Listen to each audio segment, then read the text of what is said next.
International பாலிடிக்ஸில் system theory அப்படிங்கிற ஒரு concept இருக்குது. இந்த கான்செப்ட் படி இந்த வேர்ல்டு அப்படிங்கிறது ஒரு குறிப்பிட்ட சிஸ்டமேட்டிக் ஸ்ட்ரக்சர் கீழே தான் ரன் ஆகிட்டுருக்கு. என்ன தான் சிஸ்டம் சேஞ்ச் ஆனாலும் அந்த பேசிக் ஸ்ட்ரக்சர் அப்படிங்கிறது மாறாமல் இருக்கும். ஒரு சிஸ்டம் க்ரியேட் ஆகும், அந்த சிஸ்டம் வந்து இன்ட்ராக்ட் பண்ணும், பேலன்ஸை மெயின்டைன் பண்ண ட்ரை பண்ணும், முடியாத பட்சத்துக்கு எவால்வ் ஆகும். இந்த லூப் அப்படிங்கிறது கண்டினியூஸாக நடந்துக்கிட்டே இருக்கும். இது வரைக்கும் வேர்ல்டில் 6 சிஸ்டம் வந்து கிரியேட் ஆகிருக்கு.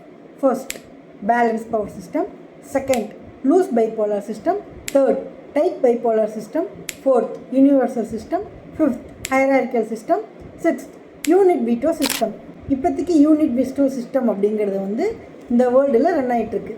அதாவது ஒவ்வொரு கண்ட்ரி அவங்களுக்கு தேவையான நியூக்ளியர் வெப்பன்ஸை வந்து கிரியேட் பண்ணி அவங்கள சேஃப்கார்ட் பண்ணிக்கிறாங்க. இந்த சிஸ்டம் எப்போ வேணால் எவால்வ் ஆகலாம். அதாவது ஒரு கண்ட்ரி இன்னொரு கண்ட்ரி மேலே நியூக்ளியர் வெப்பனை யூஸ் பண்ணி எப்போ வேணால் டிஸ்ட்ராய் பண்ண வாய்ப்பு இருக்குது. நினைக்கிறீங்க இந்த சிஸ்டம் சேஞ்ச் ஆகுமா, இல்லை நெக்ஸ்ட் சிஸ்டம் அப்படிங்கிறது உருவானா அது எந்த மாதிரி இருக்கும் அப்படிங்கிறத கீழே கமெண்ட் பண்ணுங்கள்.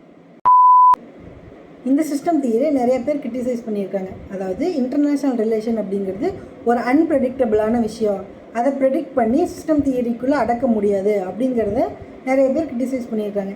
நீங்கள் இந்த சிஸ்டம் தியரி ஏற்றுக்கிறீங்களா? இல்லை ப்ரோ இது உருட்டு மாதிரி இருக்குது அப்படின்னு நீங்கள் நினைக்கிறீங்களா அப்படிங்கிறத கமெண்ட் பண்ணுங்கள். தேங்க்யூ.